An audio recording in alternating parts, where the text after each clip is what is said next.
नमस्कार। तो आज हम बात करने वाले हैं टेक्निकल एनालिसिस कोर्स के बारे में। ये कोर्स पर्टिकुलरली स्टूडेंट्स के लिए बनाया गया है जो लोग फाइनेंस इंडस्ट्री में आना चाहते हैं और फाइनेंस में अपना ग्रेजुएशन या पोस्ट ग्रेजुएशन करना चाहते हैं, तो उन लोगों के लिए कोर्स बनाया गया है। सो अगर आप CFA की प्रिपरेशन कर रहे हो या स्टॉक ब्रोकिंग इंडस्ट्री में या हेज फंड इंडस्ट्री में एंटर करने की प्लानिंग कर रहे हो, तो उसके लिए आपको टेक्निकल एनालिसिस की जान पहचान होना जरूरी है। बहुत सारे स्टूडेंट्स की रिक्वेस्ट आ रही थी कि आप टेक्निकल एनालिसिस कवर करिए क्योंकि हमारे सिलेबस में ये चीज है। तो इस कोर्स में हम टेक्निकल एनालिसिस को बहुत ही आसान भाषा में आपको समझाएंगे। जैसे कि हम बार बार आप सभी को बताते आए हैं कि स्टॉक मार्केट में पैसा कमाने का एक ही तरीका है और वो है इन्वेस्टमेंट। और इसीलिए हमारे चैनल पे हमने जितने भी वीडियोस डाले हैं वो सारे इन्वेस्टमेंट पर ही है।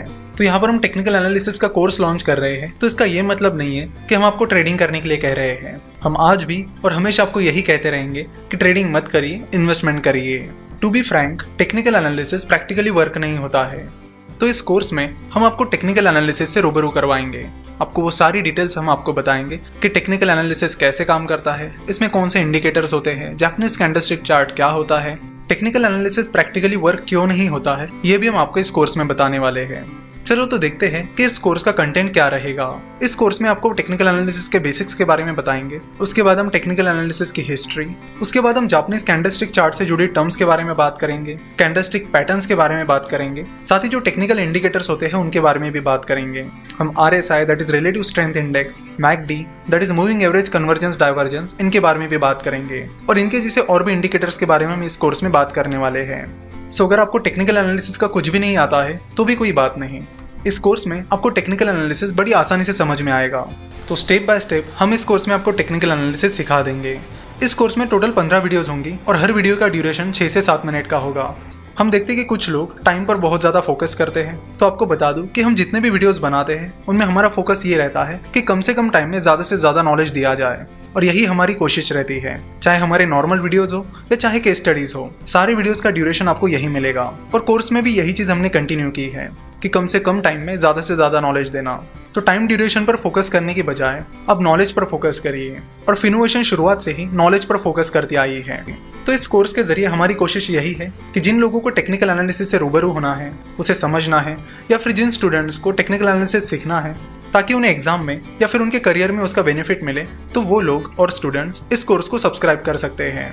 नमस्कार। फ्यूचर एंड ऑप्शंस के बारे में तो हम कई बार सुनते हैं, लेकिन हम डेरिवेटिव मार्केट यानी फ्यूचर एंड ऑप्शन से जुड़ी ज्यादातर चीजों से अनजान होते हैं, और शायद इसीलिए आप में से बहुत सारे लोगों की यही क्वेरी थी कि फ्यूचर एंड ऑप्शन का कोर्स लाएं। इस कोर्स में आपको फ्यूचर एंड ऑप्शन के बारे में बताया जाएगा।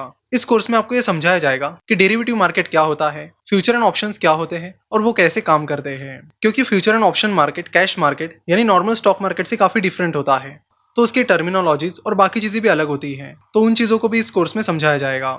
इस कोर्स में ये भी बताया जाएगा कि future and option stock exchanges पर कैसे ट्रेड होते हैं और फ्यूचर एंड ऑप्शन का एक्चुअल और प्रैक्टिकल यूज कैसे करना होता है। इसी कोर्स में हम देखेंगे कि हेजिंग क्या होती है और कैसे हम फ्यूचर एंड ऑप्शन की मदद से रिस्क को ट्रांसफर कर सकते हैं। तो रिस्क मैनेजमेंट के बारे में भी इस कोर्स में बताया जाएगा। अगर आपको फाइनेंशियल एनालिस्ट बनना है या फिर फाइनेंशियल मार्केट में करियर करना है, तो डेरिवेटिव्स का नॉलेज होना बहुत जरूरी है। तो उस हिसाब से भी डेरिवेटिव मार्केट से रिलेटेड चीजें आपको इस कोर्स में समझाई जाएगी। जनरली ये समझा जाता है कि फ्यूचर एंड ऑप्शन मार्केट बहुत डिफिकल्ट होता है, वो जल्दी समझ में नहीं आता। तो इस कोर्स को सब्सक्राइब करके फ्यूचर एंड ऑप्शन डिटेल में जरूर समझ लें। Fundamental analysis course, stock market course for beginners, the ultimate guide to mutual funds. इन 3 कोर्सेज के बाद हम टेक्निकल एनालिसिस का ये कोर्स ला रहे हैं। जब भी हमें स्टॉक मार्केट में किसी कंपनी में इन्वेस्ट करना होता है या किसी कंपनी का शेयर खरीदना होता है, तो हमें सबसे पहले यही चीजें बताई जाती है कि पहले आपको एनालिसिस करना होगा। फिर हमारे दिमाग में अगला सवाल ये आता है कि एनालिसिस कैसे किया जाता है, कौन कौन से टाइप्स के एनालिसिस होते हैं और किन सिचुएशंस के लिए कौन सा एनालिसिस हमें करना चाहिए। तो आपको बता दूं कि बेसिकली 2 तरह के एनालिसिस होते हैं, टेक्निकल एनालिसिस और फंडामेंटल एनालिसिस। तो पहले टेक्निकल एनालिसिस की बात करते हैं। टेक्निकल एनालिसिस में कंपनी के शेयर प्राइस और कंपनी के वॉल्यूम का एनालिसिस किया जाता है और उनका एनालिसिस करके उस कंपनी के फ्यूचर प्राइस को प्रेडिक्ट किया जाता है। वही फंडामेंटल एनालिसिस का तरीका अलग होता है। जिन लोगों ने फंडामेंटल एनालिसिस का कोर्स किया है उन्हें फंडामेंटल एनालिसिस की डिटेल जानकारी मिल गई होगी। फिर भी जिन लोगों को फंडामेंटल एनालिसिस पता नहीं है, उनके लिए हम फंडामेंटल एनालिसिस के कुछ बेसिक चीजें रिपीट करते हैं।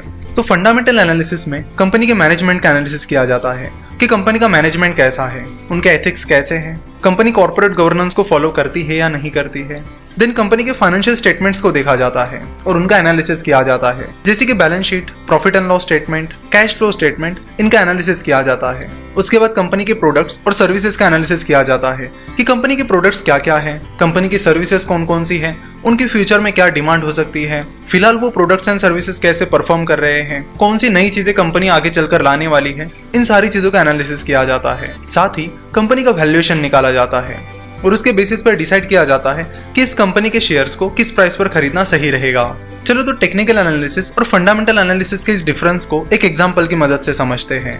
मान लीजिए कि आप फ्रूट्स खरीदने एक फ्रूट सेलर के पास जाते हो और आप उस फ्रूट सेलर से बिना फ्रूट्स की क्वालिटी देखे और बाकी चीजें देखे उस फ्रूट को खरीद लेते हो, क्योंकि इससे पहले 5 बार आपने उस फ्रूट सेलर से फ्रूट्स खरीदे थे और आपने जितनी बार भी उससे फ्रूट्स खरीदे हैं फ्रूट्स अच्छे निकले हैं, और इसीलिए आप इस बार भी बिना कुछ देखे उस फ्रूट सेलर से फ्रूट खरीद रहे हो, क्योंकि उस फ्रूट सेलर से खरीदे हुए सारे फ्रूट्स पहले अच्छे निकले थे। तो ये होता है टेक्निकल एनालिसिस, जिसमें आप पास्ट परफॉर्मेंस के बेसिस पर फ्यूचर को प्रेडिक्ट करने की कोशिश करते हो।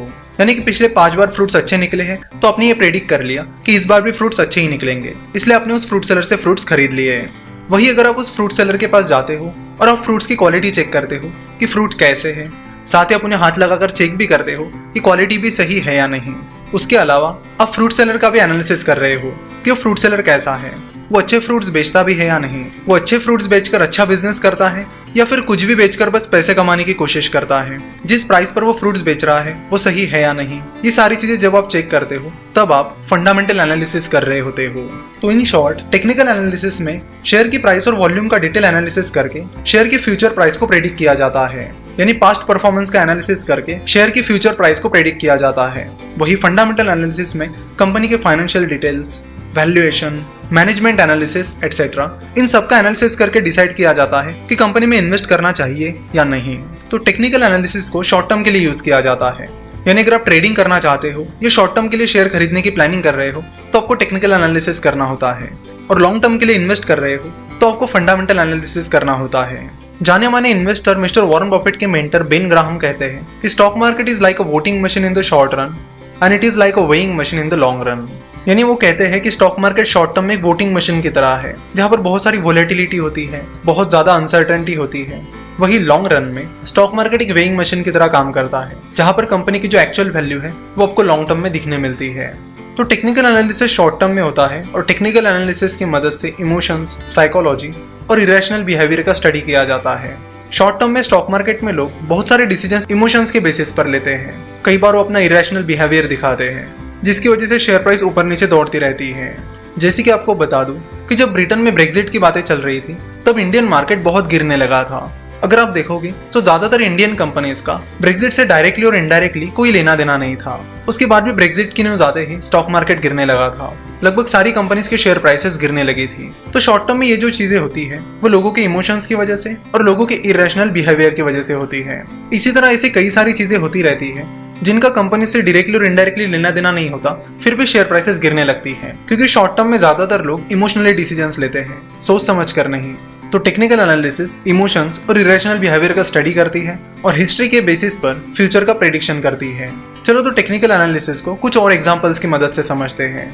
कई बार यूनिवर्सिटी एग्जाम्स में या कॉलेज एग्जाम्स में बहुत सारे स्टूडेंट्स पहले पिछले क्वेश्चन पेपर्स का एनालिसिस करते हैं कि कौन कौन से क्वेश्चंस रिपीट हुए हैं, और जो क्वेश्चंस पिछले 3-4 सालों से लगातार रिपीट हो रहे हैं वो उन पर ज्यादा फोकस करते हैं। वो सोचते हैं कि ये कुछ स्पेसिफिक क्वेश्चंस पिछले 3-4 सालों से लगातार आ रहे हैं, इसलिए ये क्वेश्चंस इस बार भी जरूर आएंगे। तो उन्होंने ये जो प्रेडिक्शन किया है कि ये क्वेश्चन इस बार आएंगे, ये टेक्निकल एनालिसिस के बेसिस पे किया है। उन्होंने पास्ट परफॉर्मेंस देखा और उसके बेसिस पर फ्यूचर परफॉर्मेंस को प्रेडिक्ट किया। उन्होंने देखा कि पिछले 3-4 सालों से लगातार ये क्वेश्चंस पूछा जा रहा है, इसलिए संभावना है कि इस साल भी ये क्वेश्चन रिपीट होगा। तो टेक्निकल एनालिसिस बिल्कुल यही करता है, पास्ट परफॉर्मेंस के बेसिस पर फ्यूचर को प्रेडिक्ट करता है। अब जरूरी नहीं है कि वो क्वेश्चन एग्जाम में आएगा ही आएगा, वो क्वेश्चन एग्जाम में आ भी सकता है और नहीं भी आ सकता है।